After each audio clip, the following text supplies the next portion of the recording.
Hello, small business owners. Today I wanted to talk about a very important topic, which is small business blogs. Now, the first question is, do you guys have a small business blog? I mean, a blog that actually relates to your business. If you have a website, then having a small business blog is almost like a required thing these days. I mean, you can't really not have a small business blog. There are many benefits of having a small business blog. You can talk about not only your company, but more importantly, you're talking about your industry, your market segment. You're trying to connect with your target market by talking about things that you have experience in, especially market related, industry related, or service related, or even product related issues and knowledge base knowledge base issues. Now, small business owners, I suppose, find it very difficult to get a blog up and running and then maintaining it on a regular basis. There are many reasons for this, and the first I think is because setting up a blog seems to be it's a very daunting task.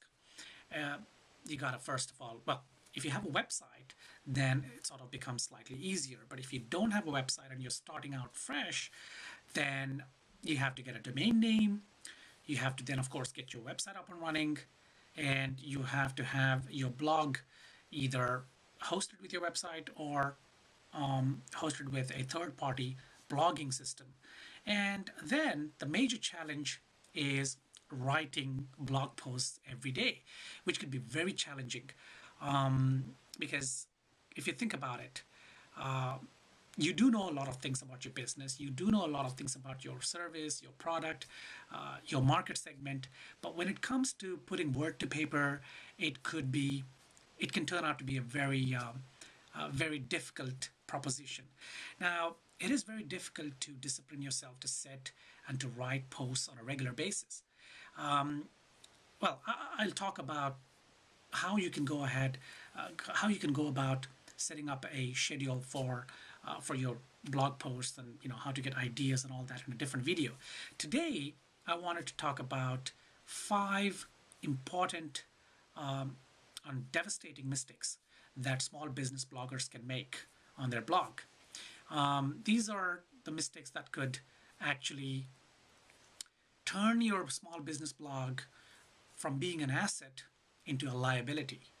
So you need to make note of these even before you start blogging, so that you would do it properly when you're actually, in fact, setting up your blog and running it.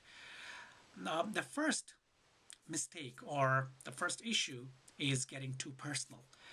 Um, it's very easy to get personal on your business blog, especially when you're hunting for material and you're sitting down to write a 500 or a 700 word blog post, and it's a very natural inclination to try and relate your personal life or your personal opinions. Personal opinions to a certain extent is okay, but your personal life information based on your personal life into these blog posts. Now, having a little bit of a personal touch here and there, if it is relevant to what you're writing about, is okay. In fact, it'll give your blog a personality. It'll connect to your to your audience. But then you got to be careful because too much information and too much personality, like being too much personality can actually turn into a negative for your business blog. Also, you need to make sure that you don't get too controversial or too negative about anything, because this is a business blog. It's a business blog. You are hopefully trying to connect with your customers, so you got to be careful with that. The second important thing, which is a common mistake a lot of small business owners make, is to get a blog on a third party domain rather than your own domain. Now, if you have your own domain and a website, that's fine. You'd probably extend that and have your blog. But if you're starting out, you might be tempted to go for a third-party blogging system like Blogger or WordPress.com. Not WordPress that could be installed on your own server, but the hosted version.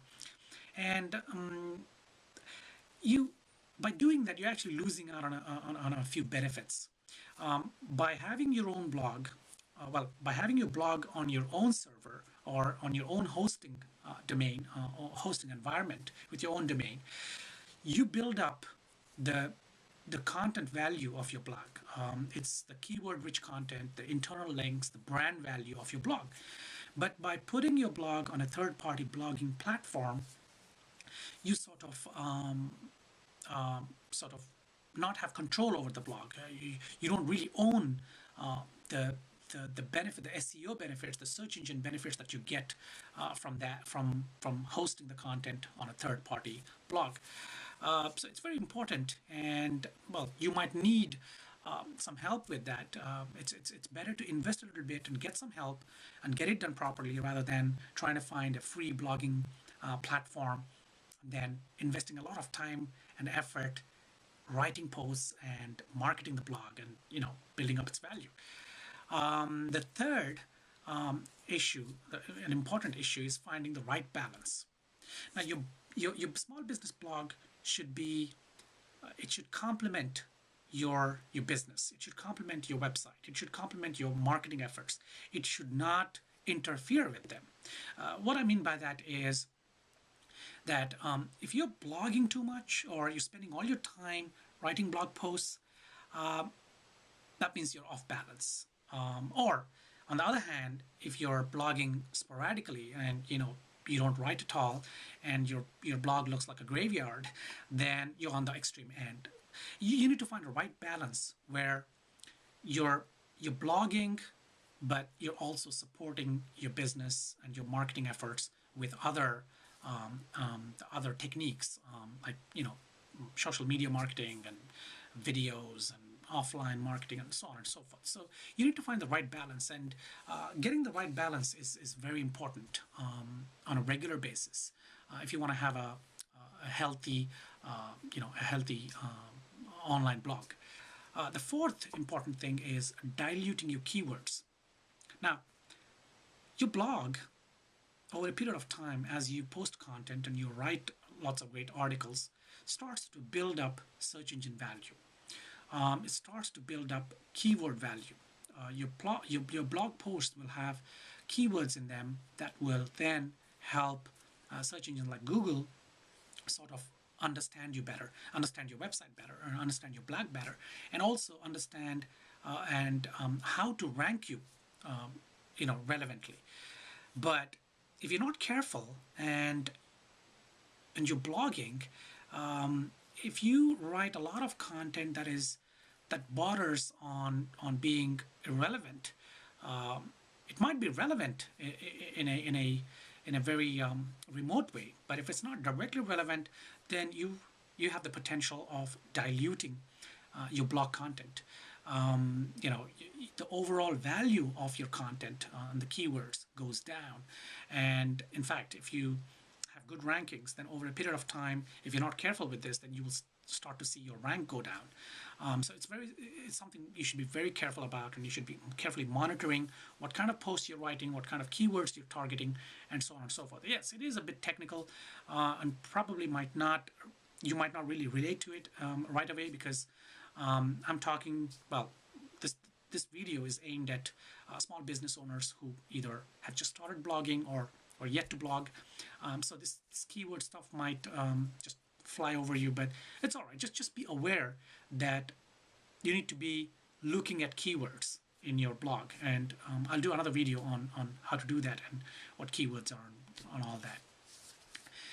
The last and final issue that could really cause a problem with your overall marketing is trying to have your blog as your homepage or your main website.